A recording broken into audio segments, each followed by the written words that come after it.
noite a todos, prazer em revê-los e em cumprimentá-los. O nosso tema é saúde e doença à luz do Espiritismo. O essencial, o básico, muita coisa que vocês já sabem, mas nós aproveitaremos para recapitular e tirar, quem sabe, algumas dúvidas. Quando elaboramos essa aula, precisávamos de uma definição do que é saúde, já que íamos abordar, não é? E segundo a Organização Mundial de Saúde, saúde é o estado de completo bem-estar do indivíduo, seja físico, mental, psíquico e também social. Tudo isso influi no nosso equilíbrio, no nosso bem-estar, em tudo estar funcionando muito bem. E naturalmente que doença vai ser qualquer falta ou perturbação desse bem-estar geral completo. Bem, essa é a definição da ciência. Mas nós estamos querendo saber o que é que o Espiritismo diz, o que é que os instrutores espirituais nos transmitiram a esse respeito. E nós vamos logo descobrir uma coisa importante. A doença não acontece por acaso. É verdade. A doença não acontece por acaso. Peguei essa doença. Fui premiado com ela. Existe isso? Existe, não existe? Por quê? Não existe. Mas tem que completar a resposta. Por que a doença não vem por acaso? Porque nada no universo é por acaso. Tudo obedece a leis sábias, imutáveis, não é? Então, como é que pode a gente ficar doente por acaso? Não é por acaso. Existe uma causa. Às vezes nos é desconhecida, ignorada, mas existiu uma causa, não é? Então, o universo é inteiramente regido por leis divinas, naturais, perfeitas e imutáveis. Às vezes isso alguma pessoa diz assim, nossa, que coisa terrível, nós estamos submetidos a essas leis. Bom, mas essas leis retratam o amor e a sabedoria de Deus, não há o que temer. Elas são perfeitas, em tudo elas vão servir para o nosso desenvolvimento, progresso, equilíbrio, mesmo que a gente não entenda de começo. Mas tudo que Deus faz é bem feito. Então vejamos essa questão de origem espiritual da doença. Ela não acontece por acaso, ela tem uma origem espiritual. É que nós somos espíritas, então entendemos bem, né? Que nós somos espírito, o eu inteligente, revestido de um corpo de fluidos e ligado a um corpo de carne.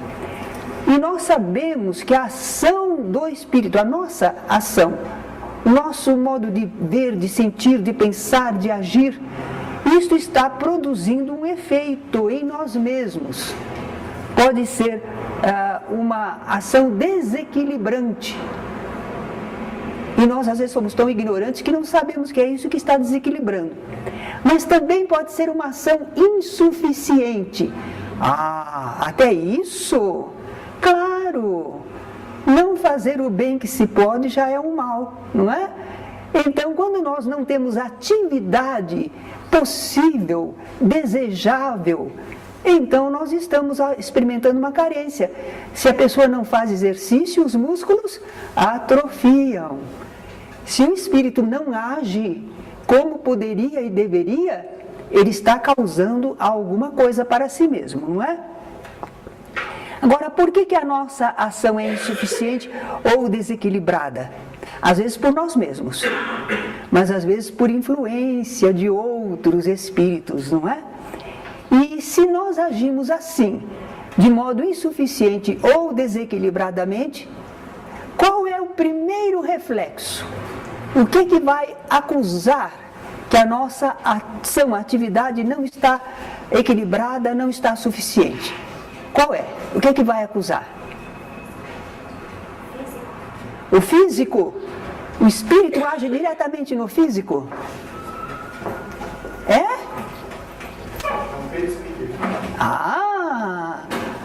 Então assim, olha, o espírito quer, manda a sua vontade através do perispírito que movimenta o corpo. O corpo tem as sensações, transmite para o perispírito, que passa para o espírito. É assim, é esse o ciclo, não é? Então, a primeira consequência vai ser o estado do nosso perispírito. Ele vai ficar desarmonizado, vai ficar em carência vibratória. Ah, mas agora você tem razão. Não para no perispírito, vai refletir no corpo físico, porque nós estamos encarnados. Nós estamos ligados a um corpo de carne, em íntima e constante relação. Então, o que acontece para o perispírito reflete no corpo, não é? Eis aí. Aí o corpo refletiu o problema. Ele ficou prejudicado. E aí, o que acontece? Bom, ele vai apresentar a doença, o desequilíbrio. Ele vai apresentar. Por exemplo, às vezes trazia em potencial alguma enfermidade. Nós somos um corpo que, mesmo quando está saudável, nós temos em potencial uma porção de desarmonias, de problemas, de bactérias, disso, daquilo outro, né? Está tudo lá, só que está equilibrado. Está equilibrado. A ecologia do corpo está muito bem, obrigada. Agora, se perturbar, aquilo eclode, assume importância. É como disse assim, é como se a gente dissesse, faltou os guardas. Então o pessoal saiu fazendo estrepulia. As enfermidades, os problemas se manifestam, elas eclodem, porque estavam em potencial. E também, se nós estamos em relação com o meio ambiente, nós às vezes não teremos defesa para a instalação de enfermidades que são contagiosas, que dependem do ambiente, não é? Então vocês vejam, o espírito não agiu bem, prejudicou o perispírito, refletiu no corpo físico e eclodiram as enfermidades. Então, quando a doença parece nem ter uma causa evidente, parece, isso é coisa do físico, isso é resfriado, isso acontece sempre, mas tem uma origem espiritual, porque há pessoas que não pegam resfriado, não é? Tem uma defesa maior. Agora, onde estaria a causa? Às vezes está numa encarnação anterior, nem sempre está nesta encarnação. Jesus afirmava isso em a relação espírito e corpo. Quem lembra? O que ele falava? Os pecados estão perdoados. Isso, os teus pecados estão perdoados. Pecado não é ofensa a Deus. Eu descobri que a palavra é pecadere, cair o pé, falsear o passo, certo? São os nossos erros, falhas, imperfeições, não é? Então Jesus dizia, olha, as tuas falhas estão perdoadas. Quer dizer, você está já recuperando o equilíbrio, você já se restabeleceu, tem condição para isso, não é? Bom, a doença, à luz da doutrina espírita, nós aprendemos, guarda uma relação com o estado evolutivo do ser. Mas é lógico, aliás, no espiritismo sempre a gente fala, depende da evolução do espírito, conforme a evolução do espírito, e é verdade. Porque se o espírito tem um certo desenvolvimento, ele sabe como agir. Então ele tem outra possibilidade de enfrentar as dificuldades, de resolver problemas, de comportamento, não é? Então, mas devido ao nosso atual estágio de evolução, não vamos nos menosprezar. Nós somos criaturas de evolução mediana no planeta Terra. Isso não é pouca coisa, não. Representa milênios de desenvolvimento intelectual e moral. Não é o maior, mas é maravilhoso esse potencial que nós já conseguimos desenvolver. Então não estamos nos menosprezando, não, mas reconhecemos que não é suficiente. Então aqui nós nascemos na Terra, porque nasce na Terra quem precisa do seu ambiente, das suas experiências, não é? Espírito evoluído só vem para cá em missão, mas não precisa do aprendizado que a Terra enseja. Aqui a matéria é grosseira e nós temos doenças, mas nós nascemos aqui por causa do nosso estado evolutivo. Fazemos parte de uma determinada família e essa família tem um problema hereditário. Ah, mas não é por acaso que nós estamos nessa família. Nós temos ligação com aqueles companheiros, tarefas a desenvolver, responsabilidades, não é? Então lá estamos nós. Se tivermos condições melhores, nós não sofreremos a enfermidade. Teremos recursos próprios, mas se não tivermos, entraremos no rol das experiências, não é? Trazemos no perispírito determinação ou predisposição para alguma doença. Por quê? Ah, por causa do que você já fez em encarnações anteriores. Por exemplo, você abusou do álcool, do fumo, de alimentação inadequada, e isto causou problemas. E ficaram registrados perispiritualmente. Agora o corpinho é novo, mas o perispírito é velho. E é ele que está em ligação e vai influir sobre o corpo, na formação dele, né? Também, por que a gente nasce, por exemplo, num local em que as pessoas sofrem de bócio, né? Papo. Porque falta iodo por lá, na água, né? Então a pessoa nasce naquele ambiente e naturalmente vai contrair aquelas carências, enfermidades conforme o ambiente, não é mesmo? Olha o mosquito da dengue. A gente está tentando controlar. Mas aqueles que estão numa região em que o pessoal menos entende e menos cuida, está mais exposto, não é? Então, por que a gente está nesse ambiente que é favorável ou não às enfermidades? São as nossas responsabilidades espirituais, as nossas ligações anteriores, nossa necessidade de experiência. Não é castigo. Não é para sofrer, estar castigado. Não, é que são trabalhos, aprendizados. Às vezes a gente nasce num lugar porque vai despertar em nós o que é isso? Por que acontece? Como eu posso melhorar? Como eu posso evitar?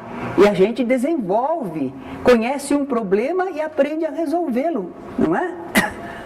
Sabemos ou não cuidar do corpo? Prevenir enfermidades? Sabemos ou não? Estamos aprendendo, né? Que alimentação, como respirar, que ambientes frequentar, nós estamos sabendo. Mas será que todo mundo se aplica a isso? Sabe, mas não faz. Não é? O maior exemplo é a gente ver um médico fumando. Ele não sabe como é o aparelho respiratório e o que o fumo faz de mal? Sabe. Intelectualmente ele sabe. Mas ele não tem controle emocional, né? Direção de vida. Então, às vezes, a gente sabe, mas não faz. Kardec. As doenças fazem parte das provas e vicissitudes da vida terrena. São inerentes à grosseria da nossa natureza material e à inferioridade do mundo que habitamos. As paixões e excessos de toda ordem semeiam em nós germes malsãos, às vezes hereditários. Isto aqui é muito importante porque nós vivemos num conjunto, não é? Nós queremos assim um regime de exceção. Nós estamos no meio de uma confusão, mas nós não temos nada com isso. Temos sim. Porque muita coisa poderíamos fazer e não fazemos, temos responsabilidades, não é? Nós deveríamos fazer o bem, não ficar sem fazer o bem. Então, veja, às vezes as paixões e excessos, as pessoas estão querendo gozar a vida, gozar os sentidos, mas elas não sabem que elas estão semeando germes malsãos, às vezes hereditários. Então está ela semeando na humanidade, e nasce aqui na humanidade de novo. Aí entra num desses processos. Por que isso acontece? Por que para mim? Não é? Mas não está lembrando do passado. É ainda conforme nossa evolução espiritual que nós exercemos efeitos fluídicos bons ou maus sobre nosso perispírito e que vão repercutir no corpo físico. Eu cultivo a tristeza. Estou muito triste. contrariado, e essas pessoas me magoaram muito, e eu estou produzindo um tipo de fluidos. Eu poderia produzir um outro melhor, mas eu estou cultivando a minha mágoa, a minha decepção, a minha tristeza, não é? Eu poderia cultivar os fluidos de alegria, de esperança, de confiança, não é? Eu poderia. Então nós estamos aprendendo isso com a doutrina, com a psicologia, não é? Com as religiões de modo geral, que ensinam muito bem, os livros de autoajuda, né? Nós estamos aprendendo assim, a gente vai cair na tristezinha, respira fundo, não, isso não me convém, não me interessa, não é? Eu quero estar bem e eu vou então fazer alguma coisa de bom, e depois eu penso nisso, agora não é? A gente se defende e produz fluidos bons ou maus, depende de nós. E também, conforme a gente estiver vibrando, pensando e sentindo, a gente atrai espíritos. Nós sempre estamos em comunicação com espíritos, atraindo, emanando e recebendo. Não tem como se isolar. E esse intercâmbio depende da qualidade. Por isso a moral é muito importante, não é? A qualidade do que pensamos, do que sentimos. E às vezes a gente atrai bons espíritos. Por que não? Será que só tem maus espíritos por aí? Tem muito bom espírito. E nós podemos atraí-los. E quando nós os atraímos, e como é que a gente atrai um bom espírito, hein? Simpatia, empatia. Simpatia como? Pensamento elevado, bom pelas boas ações. Eu penso no bem. As flores são lindas. Deus criou a natureza. Basta? Não. Então, como é que a gente atrai bons espíritos? Quando a gente sente e quer o bem. Os bons espíritos, eles não têm braços para agir na terra. Eles não têm boca para falar na terra. Eles não têm pés para caminhar no encontro dos necessitados. Nós temos. E se nós nos dispomos à prática de coisas boas, eles se aproximam, desejosos de realizar com o nosso concurso. Não é à toa, cada um segundo suas obras. Você está atraindo porque você está querendo ser, se fazendo um instrumento do bem. Então atrai bons espíritos. O mau espírito não vai querer ficar. Não interessa para ele. Bem que ele tenta desviar você, mas se você insiste naquelas pensamentos, sentimentos e ações para o bem, ele desanima, desagrada. Ele acaba se afastando e os bons espíritos se aproximam. Agora, se a gente atrair espíritos maus, enfermiços, não é? Olha os fluidos deles. Vão acabar influindo sobre nós, né? E nós estamos na Terra. E não queremos doenças. Mas nós temos que ter uma compreensão. Não desejamos as doenças. Mas nós temos que entender que aqui na Terra ainda vai haver doenças. Claro que vai. A humanidade vai demorar muito para eliminar as doenças, não é? Prevenção, fortalecimento da espécie humana, aí vai demorar ainda. Porque elas são inerentes ao nosso estado evolutivo do momento. E ainda são necessárias para o nosso desenvolvimento intelectual e moral. E o Espiritismo então fala essas coisas. Mas só fica falando para nós os problemas? Não, o Espiritismo também revela os meios espirituais que nós possuímos para prevenir, superar as enfermidades ou pelo menos suportá-las. O Espiritismo traz recursos para nós enfrentarmos as enfermidades. Vejamos, quando é que a enfermidade tende a aparecer? Quando será? Nós vimos lá no começo a definição de saúde, de doença. Quando será? Emocionalmente caímos, né? Isso, emocionalmente, quando nos perturbamos de alguma maneira, né? Quando nos desequilibramos física e espiritualmente. Mas espera lá, Deus é tão misericordioso que Ele deixou uma margem de segurança em tudo para nós. É quando a gente passa a margem de segurança que as coisas acontecem. O melhor exemplo, assim, mais simples que eu encontro é a nossa pele, né? Aqui, que maravilha que é a pele. Ela tem capacidade de regeneração, ela é resistente, ela é elástica, formidável. Deus já sabia que nós somos meio desastrados, atrapalhados, não é? Então nos deu essa pele maravilhosa. Agora, raspou um pouquinho, não acontece nada. Raspou, abriu a pele. Aí vai precisar pôr remédio, um tampão, enquanto está recuperando, não é? Então nós estamos aprendendo isso. Que se nós nos perturbamos, mas assim, muito de modo intenso e demorado. Porque às vezes a gente diz assim, eu estou brava com isso. Daí a pouco a gente diz, não adianta ficar bravo, né? É melhor ficar manso, que Deus abençoe todo mundo, vai com Deus, pronto. Chegou a causar um problemão? Não. Agora, se você cultivou, né, dia após dia, aí causa.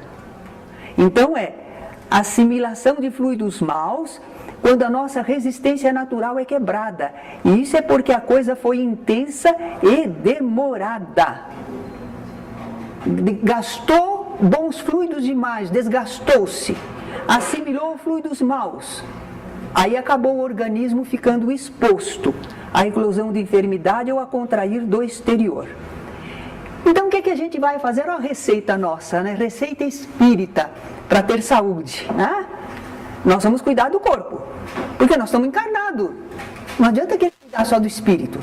Tem que cuidar do corpo, né? Mas tem que cultivar bons pensamentos, sentimentos, praticar o bem e nunca o mal. Quanto possível, o mal não nos interessa, não é?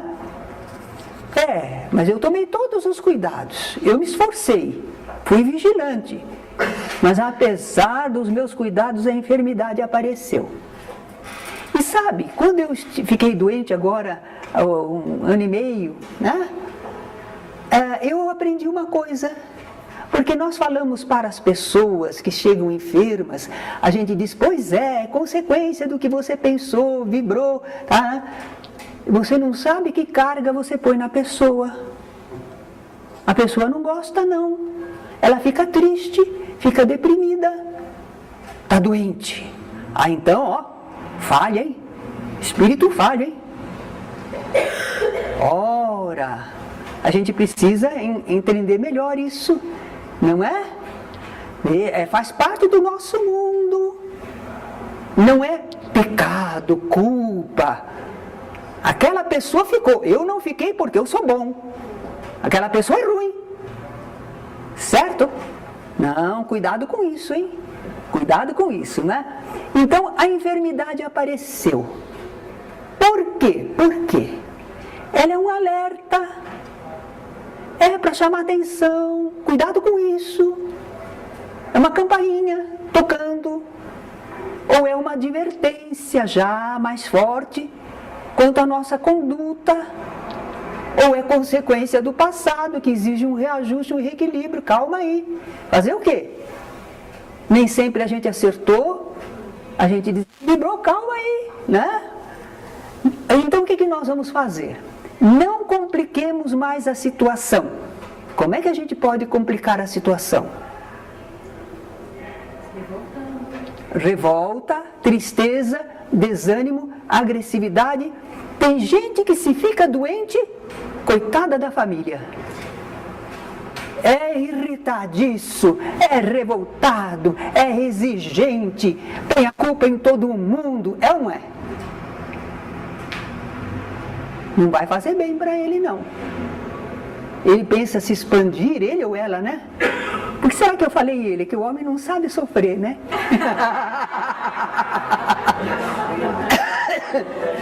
As mulheres mulheres riram porque é verdade, a mulher sofre desde pequenininha, né? E o homem não tá. Então quando vem algum sofrimento, ai meu Deus, é difícil para o homem, não é? É difícil para ele. Bom, mas vamos não complicar a situação, nem com tristeza, nem com desânimo, nem com revolta, nem agressividade. Tá? Nada disso faz bem. E a doutrina espírita nos ajuda tanto, né? Quando a gente se conserva no serviço, o próprio serviço areja a nossa mente, canaliza, atrai coisas boas, não é? É maravilhoso. Então, busquemos na medicina e nos recursos espirituais o alívio possível. Claro, temos o direito e o dever de buscar esse socorro. Quem sabe até conseguiremos a cura.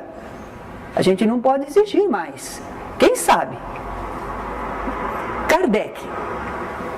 Se Deus não houvesse querido que os sofrimentos corporais se dissipassem ou abrandassem em certos casos, não teria posto ao nosso alcance meios de cura. Então, olha a solicitude divina, pondo os recursos para cuidar do corpo e também o nosso instinto de conservação. Por que ele pôs isso em nós? Não é? Para evitar, para proteger. Então tudo isso indica que é dever nosso procurar esses meios e aplicá-los. Vamos fazer o que de nós depende para melhorarmos as nossas condições atuais. Aí um casal jovem, nosso aqui da casa, estava dizendo que eles estão começando a nadar, natação. Estão arranjando um tempinho e vão fazer natação. Que é para fortalecer o corpo, ter mais resistência, não é? Nós tínhamos uma preta velha que trabalhava em casa, ela tinha um linguajar interessante, ela dizia assim, hoje eu estou encarangada, e quando todo o aparelho ósseo está tudo ruim, né? Então, para não ficar encarangado, não é? O exercício adequado. Procuremos nos conscientizar quanto ao que causou a enfermidade. Olha, de repente foi alguma coisa que nós fizemos, na nossa ignorância, faltou alguma coisa, e vamos modificar para melhor nosso comportamento, porque nós queremos evitar que o mal prossiga, nós queremos evitar que o mal se instale mais profundamente. Então vamos aplicar-nos no bom emprego de nossas possibilidades de ação, apesar das limitações que a enfermidade nos imponha. Porque nós queremos compensar o desequilíbrio já causado. Nós queremos manter o equilíbrio nas áreas que ainda não foram comprometidas. E nós queremos adquirir merecimento para receber socorro espiritual. E aí a gente vai com Jesus, não é? Porque embora ele falasse dos pecados, ele nos avisava, não peques mais para que não te suceda algo pior. Bem, eu acho que a síntese do nosso trabalho hoje é isso. E eu não disse nada que vocês não saibam.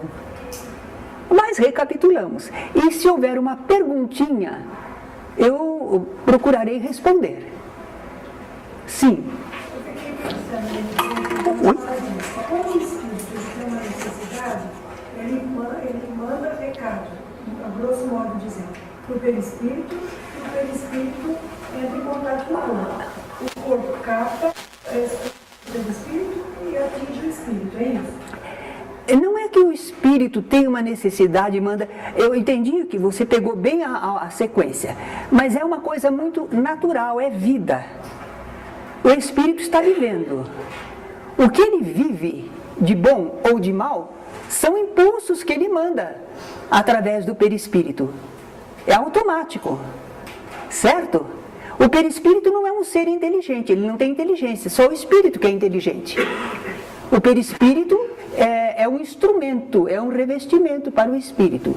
Ele recebe o impulso do espírito, porque o espírito, quando pensa, quando sente, quando vibra, ele está mandando os impulsos através do seu perispírito e vai para o corpo. Se forem impulsos bons, medianos, normais, o corpo vai receber o impulso normal, sustentação normal. Não tem problema nenhum. Isso é normal. Isso é constante. Agora, se o espírito estiver mandando com a sua vida, com sua vibração, com o seu pensamento, com os seus impulsos, estiver mandando desequilibrar algo que desequilibra, o perispírito vai receber esse impulso e transmitir para o corpo. Certo? O impulso desequilibrante. Tudo automático. No caso do espírito desencarnado, então o espírito agiria no seu perispírito. Então, o espírito desencarnado, tudo que ele pensa, sente, ele faz para o seu perispírito. Ele não tem corpo físico. Então, para no seu perispírito, porque o perispírito é para ele o corpo, o instrumento com o qual ele se manifesta e com o qual ele vive. E pode ser que ele viva bem, que esse corpo espiritual esteja bem, e pode ser que não esteja. Há espíritos que sentem problemas no seu perispírito, desequilíbrios, como se fossem dores, carências. Ele experimenta, ele não está bem. Ele não está bem porque ele é ligado a esse perispírito e ele não harmonizou aquele perispírito, ele desequilibrou e ele mora nesse perispírito. Assim como nós fazemos com o corpo. Não cuidamos dele e moramos nele. Certo? Alguma perguntinha a mais?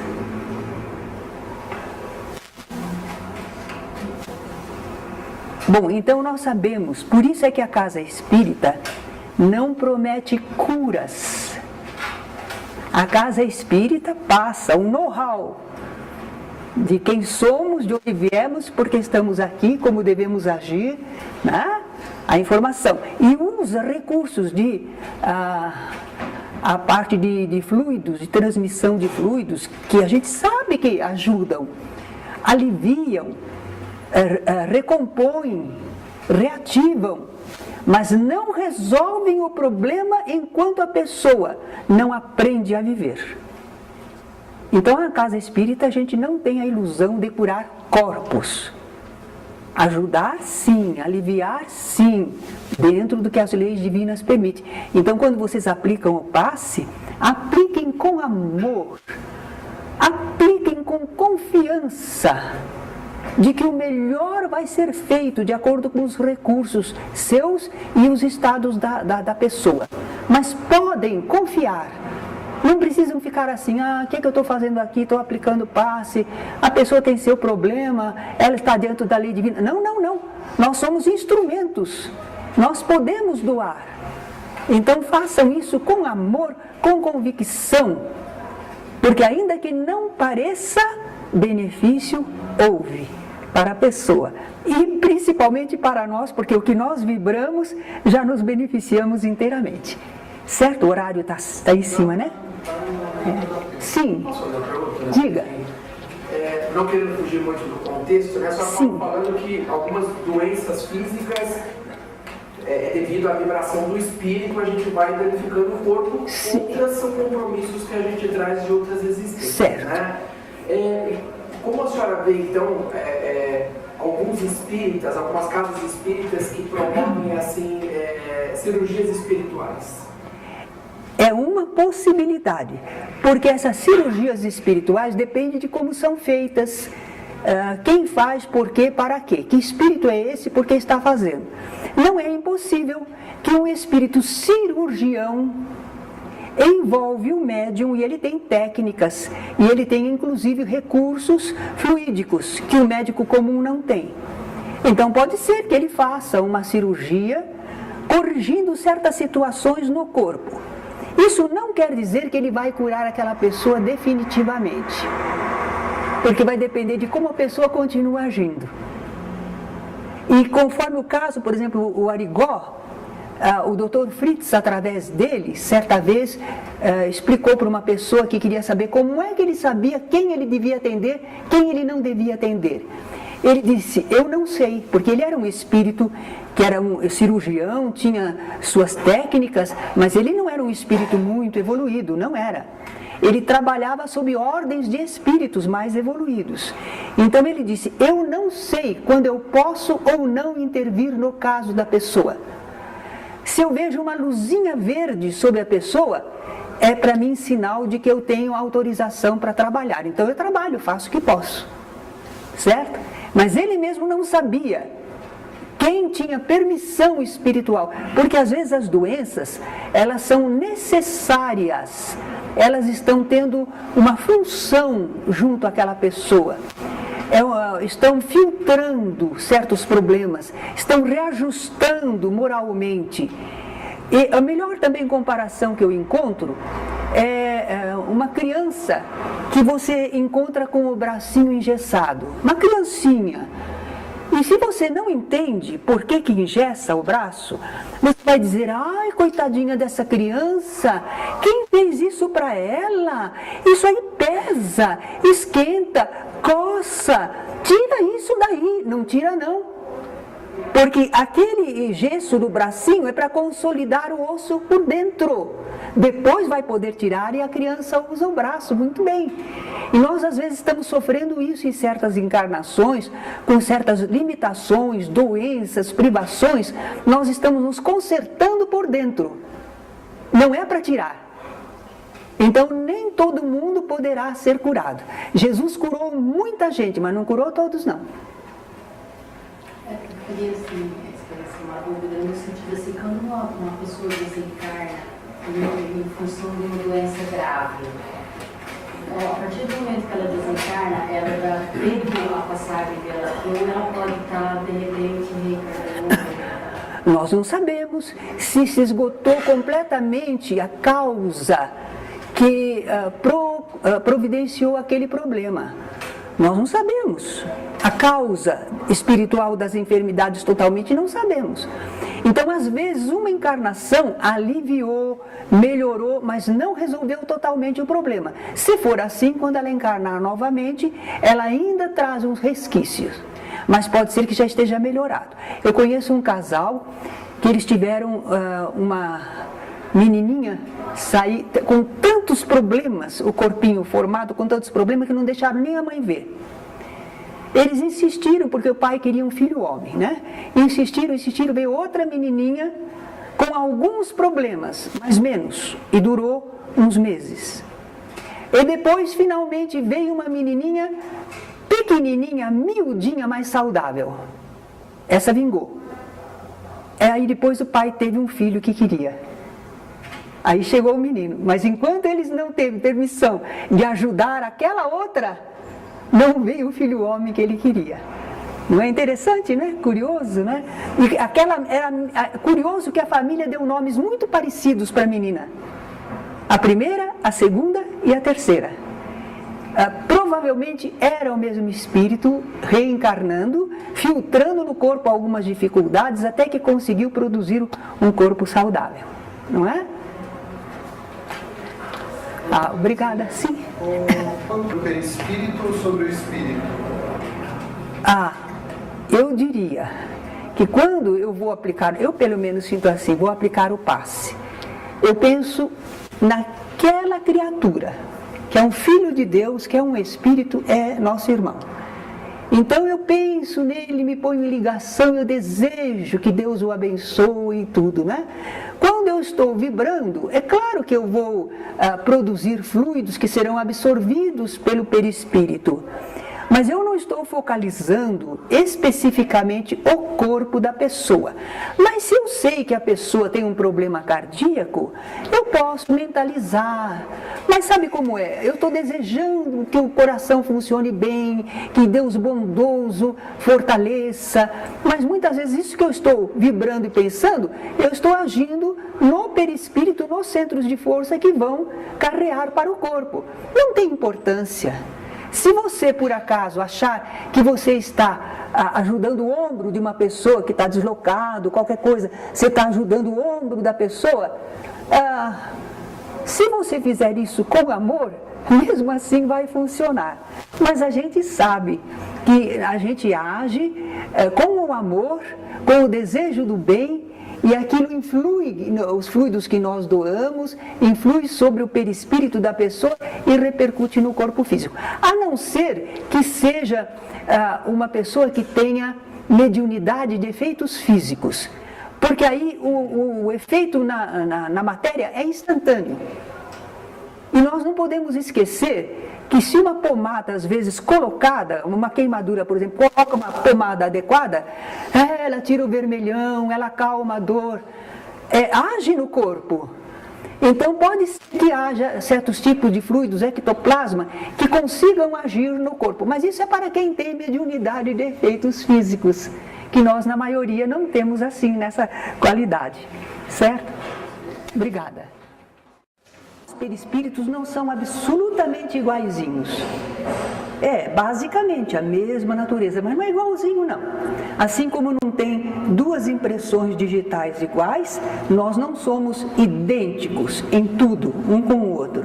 Assim também o nosso perispírito não é igualzinho não. Por quê? Porque a Terra tem um envoltório e uma camada fluídica que a envolve. Mas essa camada fluídica, ela não é igual em todo ponto. Ela tem fluidos mais sutis, fluidos mais densos. Ela é variada. Ela é variada. E o espírito, quando ele vai formar seu perispírito, ele atrai fluidos para si. Quais fluidos ele vai atrair? Os fluidos com os quais ele tiver sintonia, que houver correspondência. Assim como a gente, quando vai a uma loja, a gente não compra tudo o que quer, a gente compra o que pode. Então o espírito só atrai para si aqueles fluidos com os quais ele se identifica. Existem outros talvez melhores, mas ele não tem poder aquisitivo, ele não tem condições para atrair. Então ele forma o seu perispírito, alguns com os fluidos mais densos, outros com os fluidos mais sutis, segundo suas possibilidades. Espíritos inferiores de pouca evolução, eles têm um perispírito mais grosseiro, de fluidos mais resistentes. E é por isso que esses espíritos não conseguem se afastar muito do planeta Terra, por exemplo. Eles ficam presos nessa camada fluídica. Eles não vão longe, não. E aí que alguns confundem o seu perispírito com o corpo material. É tão grosseiro que para ele ele está no mundo da mesma maneira. Alguns espíritos se queixam de sentir frio, calor, fome. Não, mas são impressões, sensações parecidas com aquilo que a gente tinha no corpo, quando sentia frio, quando sentia fome, não é? Agora, os espíritos superiores, eles não têm o preso dos movimentos, eles vão aonde eles quiserem, porque o perispírito deles é sutil. É formado da camada fluídica mais pura do nosso ambiente. Então não prende eles. Eles podem se deslocar a outros mundos. Agora, para ir a um outro mundo, chegar lá, introduzir-se no ambiente, ele vai ter que fazer uma mutação nos fluidos do seu perispírito. Sai da Terra, vai para um outro planeta, no campo fluídico daquele planeta, ele tem que mudar o seu perispírito. Vocês vão dizer, mas como? Que coisa esquisita. É automático. Como é que nós podemos, um morador da Terra, descer na Lua? Pode? Só todo revestido, com a ligação de oxigênio. É outra situação, o corpo dele não é preparado para isso. Então, quando um espírito vai passar para outro planeta, há uma rápida adaptação fluídica. E o perispírito dele fica modificado, agregando fluidos do ambiente e liberando outros que não são apropriados. É assim que ele consegue passar de um mundo para outro. Bem, acreditamos que falamos o essencial, as noções primeiras sobre esse nosso corpo espiritual. Estamos descobrindo que nós somos um conjunto, nós encarnados, Somos o eu inteligente, o espírito, revestido de um corpo de fluidos, mais sutil que o corpo físico, e ligados ao nosso corpo desde a concepção. Formamos esse corpo e temos responsabilidade por ele e não temos que nos queixar, porque ele retrata as nossas possibilidades, necessidades espirituais. Não é o problema da hereditariedade de pai e de mãe, porque quando o espírito tem condições melhores, ele como que supera certas deficiências do campo familiar, não é? Estamos esperando perguntas, porque eu acho que vocês devem estar com a cabecinha fervendo. Esse perispírito vai acompanhar eternamente. Quem? O perispírito não é um ser. Lembra? Ele não é um ser, ele é uma veste. Essa veste fluídica, onde você for, você tem um revestimento fluídico, mas ele pode sofrer mutações. Ele é uma substância que não é como a do corpo, nasce, cresce e morre, não é isso. Ele é só um revestimento fluídico que você atrai a você e mantém. Você mantém esse corpo. Então você sempre terá um revestimento fluídico. Se ele foi sofrendo transformações pelo seu pensar, pelo seu agir, mas é sempre o seu corpo de fluidos. Quando você age para o bem, na próxima aula nós vamos falar a ação dos espíritos sobre os fluidos. E aí eu vou poder explicar um pouco mais essas transformações que nós fazemos no nosso corpo de fluidos, certo? Mas sempre conserva, basicamente, um revestimento fluídico. Aborto espontâneo não tem nenhuma responsabilidade de fluidos. Quando você age para o bem, na próxima aula nós vamos falar a ação dos espíritos sobre os fluidos. E aí eu vou poder explicar um pouco mais essas transformações que nós fazemos no nosso corpo de fluidos, certo? Mas sempre conserva, basicamente, um revestimento fluídico. Aborto espontâneo não tem nenhuma responsabilidade. Se você não fez nada que pudesse prejudicar, nenhuma extravagância, se você não provocou esse aborto, porque às vezes a pessoa não respeitou o próprio corpo e fez coisas que não deveria ter feito. Então às vezes ocorre o aborto. Às vezes pode ser que aí haja uma certa responsabilidade. Mas não é um crime, não é um desejo de eliminação, como no aborto provocado, não é? Existe alguma responsabilidade se você de alguma forma deu causa, mas quando é por problemas de formação, às vezes o espírito não conseguiu moldar direitinho, não está satisfatório, às vezes ele recua, deixa terminar a natureza, problemas orgânicos, existe o aborto e o espírito continua vivendo e pode voltar a formar um novo corpo através da mesma pessoa, da mesma mulher. Certo? Pode adotar outra forma de maneira repassada? Pode. Se o espírito se mentalizar, ele pode. E essa capacidade dos espíritos plasmarem sobre o seu perispírito faz que às vezes eles assumam o espírito que é meio brincalhão ou que é maldoso. Ele faz do seu perispírito uma aparência assustadora, amedrontadora, e a pessoa vê e fica apavorada.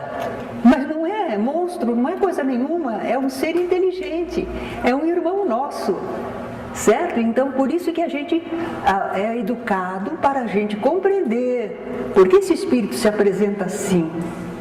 Como é que ele se sente? Mas a gente não vai ficar apavorado e acreditar. Seria a mesma coisa que a gente estando observando um desfile carnavalesco e passasse alguém com uma carantonha terrível e a gente tivesse medo da carantonha. A gente sabe que é uma máscara. Assim também a gente sabe que espíritos apresentam aparências tristes, ou porque eles estão desequilibrados, ou porque eles querem brincar ou assustar, amedrontar a gente. Espera, só um momento. Sobre a memória do corpo espiritual, a gente pode ter acesso a vidas passadas? Pode. Quem tem acesso é o espírito trabalhando através dos escaninhos do seu perispírito. O espírito quer lembrar, é como se ele movimentasse os arquivos no seu computador. Certo? Pode. Mas nem tudo nós espíritos medianos conseguimos lembrar. E também a gente sabe que nem tudo é conveniente lembrar. Então, em questão de ir vasculhar o passado, no movimento espírita a gente não é muito estimulado a isso, não. Se vierem recordações espontâneas, vamos examiná-las. Mas nós não vamos querer ficar voltando ao passado. Pela bênção de Deus, nós aqui estamos. Uma nova vida, uma nova oportunidade, com tudo o que é necessário para o nosso progresso. Não tem nada que voltar atrás. Certo? Você comentou sobre o perispírito moldar o novo corpo após a ovulação. Qual é o estado de consciência do perispírito durante após a ovulação, durante a gestação? O perispírito não tem consciência, ele não é inteligente. Ele é apenas um campo de imantação, sob a ação do espírito. Certo? Então, quando a gente diz que ele molda, ele forma, porque ele já corresponde à situação do espírito. Então, ele é o retrato das necessidades, das possibilidades do espírito. E quando se liga à matéria, ele estrutura o corpo automaticamente. Não é que ele está pensando para formar, é automático. Ele é um campo de imantação. Certo? Geralmente, quando o espírito se liga para a reencarnação, ele vai perdendo a consciência e ele vai recobrá-la quando o corpo vem à luz e começa o funcionamento do cérebro, ele pode agir através. Agora, entretanto, João Batista, quando ele estava no ventre de sua mãe, isso está registrado na Bíblia, a Maria, que estava também grávida de Jesus, vai visitar sua prima Isabel. Isabel está grávida, vai ser João o Batista. E quando ela se aproxima, a criança salta no ventre de Isabel e a Isabel é inspirada por ele, ela capta o pensamento dele e faz uma saudação. Como se me dá que venha me visitar a mãe do meu Senhor, certo? Então esse fato mostra para nós que alguns espíritos, apesar de estarem na fase de formação do corpo, que costuma perder a consciência, no caso de João Batista, ele tinha certas condições melhores, certo? Às vezes o reencarnante se afasta daquele corpo, porque está ainda em formação, como nós quando dormimos, eles se afastam um tanto e às vezes tem vivências, tem encontros, é visto espiritualmente, mas não é a regra geral. O geral é que o espírito entra num certo adormecimento nessa fase. Quem é que está ali? Tem uma pessoa. Lá atrás, um momentinho só. Quem é que está atrás, que está procurando aqui? Lá?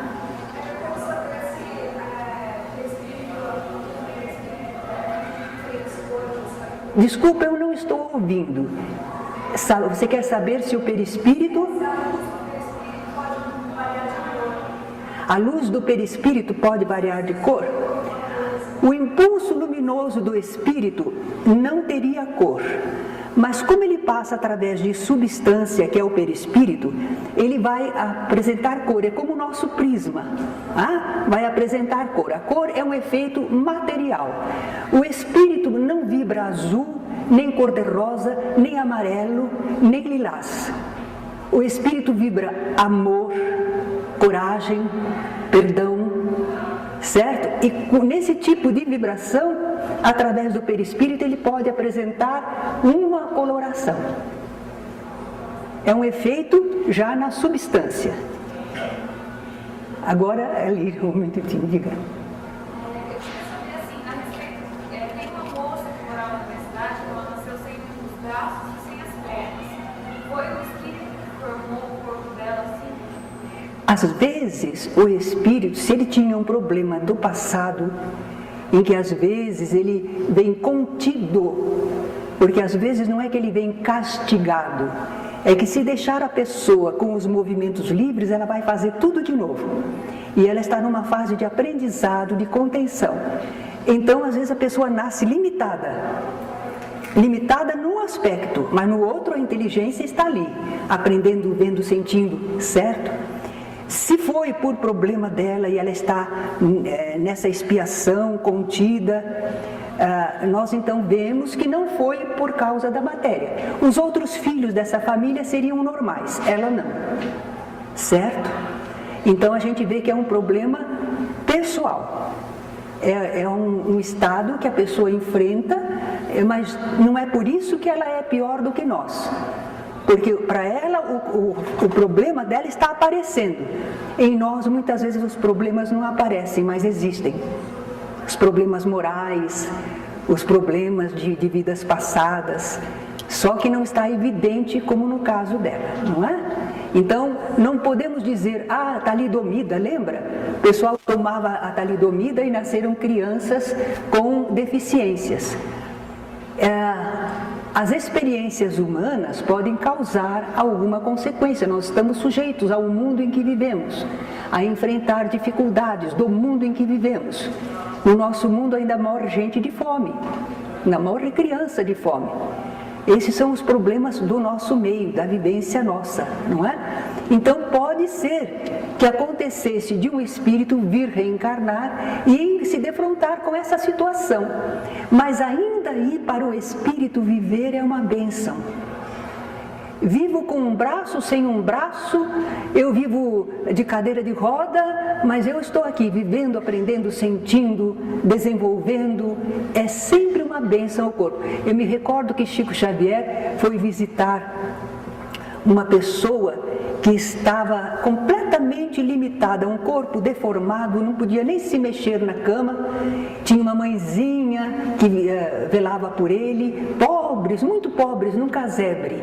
E quando saíram de lá, o Chico comentou com os companheiros: eis aí uma pessoa com grandes problemas espirituais, com muitos adversários espirituais. Estar nesse corpo é como um esconderijo para ele. Enquanto ele está aí, os seus adversários estão vivendo, progredindo, modificando.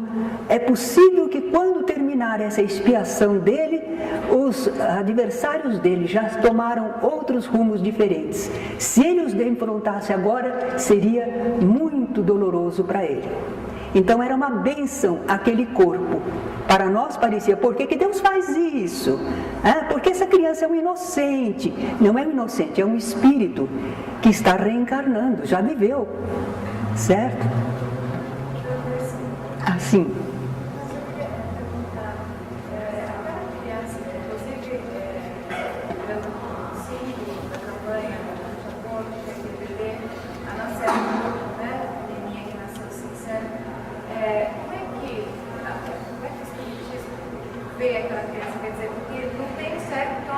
Não tem o cérebro perfeito, mas tem sempre, quando consegue formar o corpo e vir, há uma parte, a doutora Marlene Nobre, ela é médica e ela escreveu um artigo explicando que o cérebro tem uma parte formada assim, senão não seria possível formar o corpo.